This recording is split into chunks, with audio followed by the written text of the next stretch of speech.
So I just want to come back and close off because this is going to be a couple of minutes.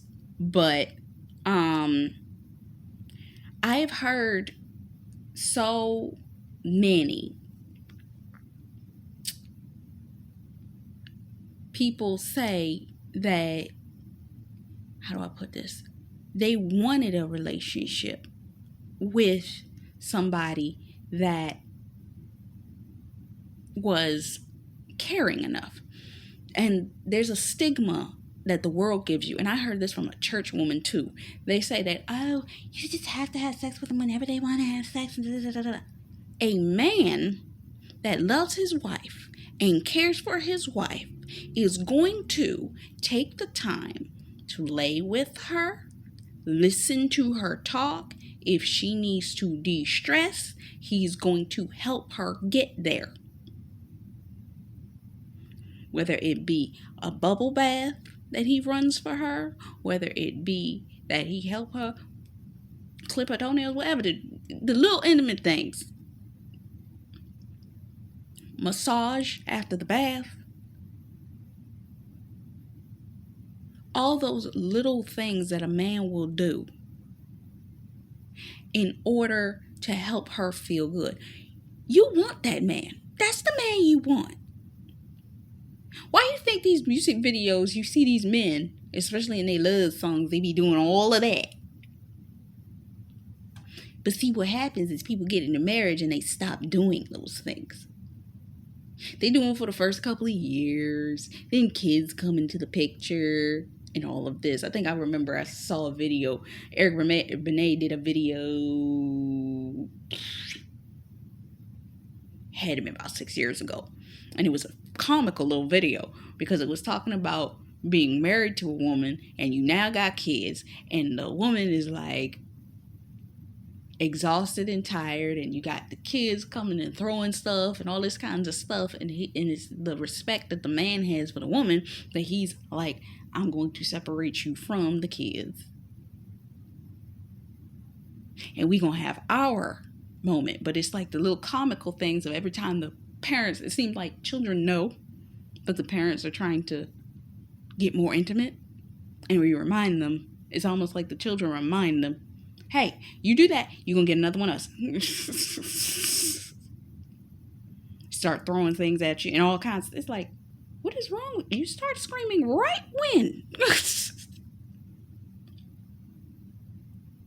So it's like when the man can take the strain off of the woman, when you have kids, anywhere they can take it off. Taking the time to separate them from the kids, even though it's like, oh, I can't leave my children. Because then you'd be like, oh my God, what's going on? Where's the kids? What's going on? Where are they?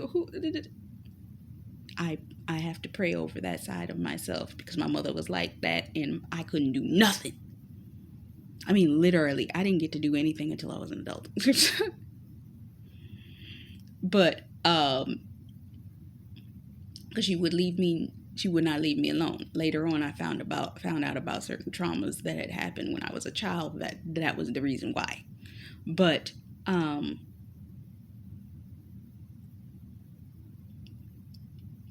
these men are going to not be that. Tiffany Montgomery was speaking in one of her videos recently in the past 6-7 months, and she talked about praying over your marriage for a marriage covenant of peace, as according to Ezekiel 37:26, that you will have an exemplary marriage, a extraordinary marriage, a marriage where you do not argue. Why are you not going to argue? Because you're going to have these intimate moments that a lot of people are not going to have. And during those moments, you're going to talk. You're going to talk out the things that are bothering you. And guess what else you going to do after you talk out some of these things that are bothering you? You're going to pray them out. And then, maybe just then afterwards, you might have some sexual intimacy after that. But that's because you're going to cover your marriage in all phases. Keep that energy. The one thing I know that during the times and the seasons that the Lord has walked me through is that He wanted me to go through each of those seasons to see that as whether a base or a bound, situation per situation, was I going to change my energy? And don't take the word energy as energy. My faithfulness, if that makes you feel better, towards Him. When I was in a down season, I came to God. When I'm in an upper season, I came to God. And when I see it, because I got to be on and alert. Don't let yourself, when you get to the promised land, forget. Because the enemy's still going to be there, and he's banking on you forgetting that he's still there. Because you leave the door open for that wedge. It will go from this small to this big and keep on widening. And the next thing you know, you're like, why are we going through this? Because you forgot to pray, to cover, to talk, to communicate. What are the top three areas that need to be covered in a marriage? The 3 conversations that most Christians don't want to have: sex, communication, finances. Y'all gonna have to talk about those things. And some of that is going to happen during some of these intimate moments.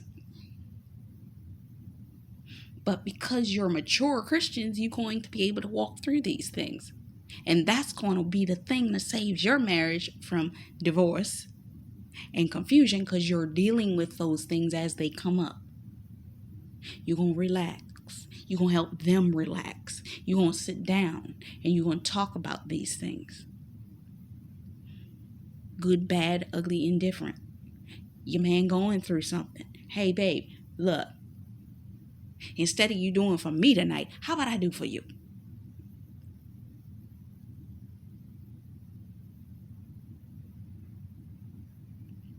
I see that you got stress all over your face. Come on. Be big little women, okay?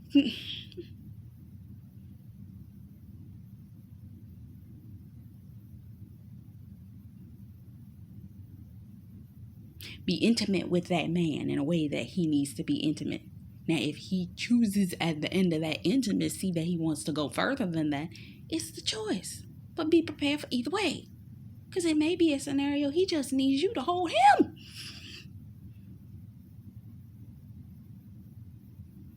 How did Delilah get Samson? He was able to rest his head on her lap. That wasn't sex. That was resting his head on her lap. Did he become sick? Yes. Sometimes these men just need to rest their head and talk out their issues. And they just need somebody to listen. You need to be the listening ear. Okay, where am I at?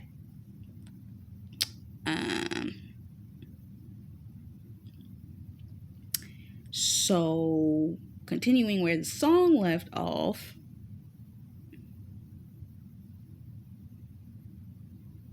That was pretty much the end of the song.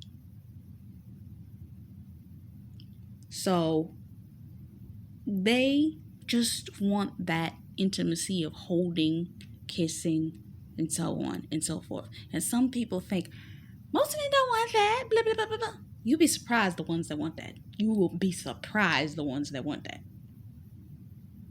And when you give them that, when they need it, you'll be surprised what they'll do for you. So I'm going to leave you with that.